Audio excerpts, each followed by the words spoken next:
the vision to bring about an urgency in the country to focus on the domestic use of technology in India. Because if you truly want India to grow, you have to ensure that no citizen is left behind.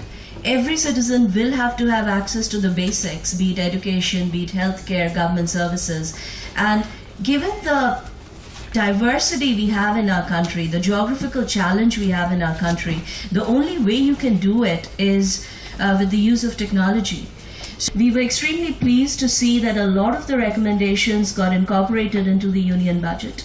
In fact, from the IT industry perspective, we thought that the budget set a very strong pace for the real digital India. It communicated a very strong vision, it communicated an intent, and now it's really up to us. It's up to not just up to the government, but it's up to the industry and the government to get together, to collaborate and translate that vision into a reality.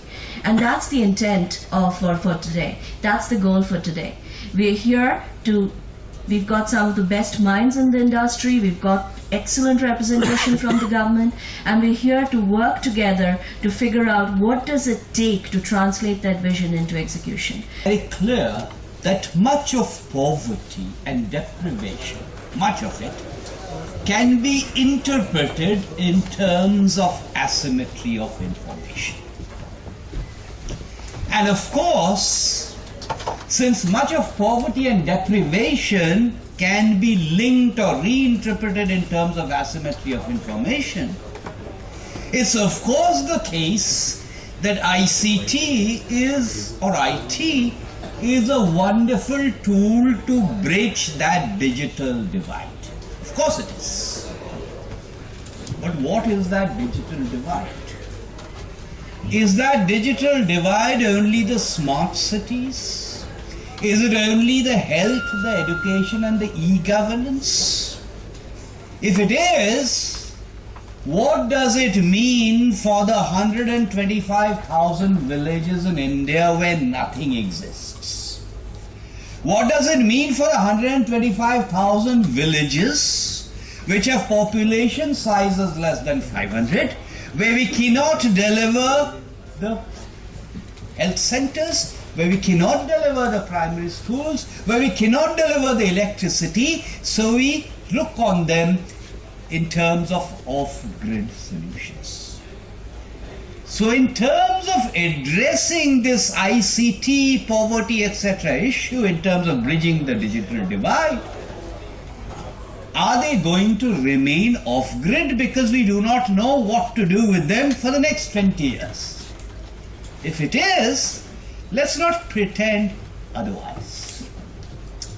Which brings me to the second point. There is a data set on education called the DICE data set brought out by NIPA, or what has now become a university. It's the data set on schools. The figure I'm going to give you is from the data on primary schools, and I'm not going to mention the state, you can figure out which state it is. This is data on primary schools. The percentage of schools with computers, primary schools, is double the percentage of schools with electricity. Now what does this mean? So we sit here and we talk about IT, and we cannot deliver in certain parts of the country the health, the education, the roads and the water and the electricity. I met someone who works in Delhi, in Gurgaon actually, unskilled worker, who hails from one of those states. And he mentioned to me that he'd seen one of the latest Bollywood films. I said, how did you manage to see it? He said, I saw it on my film in my village. I said, your village? Does it have electricity? He said, no, of course it doesn't have electricity. So I said, how did you manage to use the mobile phone? How do you recharge it? He says, oh, there is a service which has developed. So you go to the nearest town, which is 20 kilometers away. You take your mobile there, you leave it there, they recharge it, and they load the newest Bollywood film. I said, but do they have electricity? No, they don't. They have generators.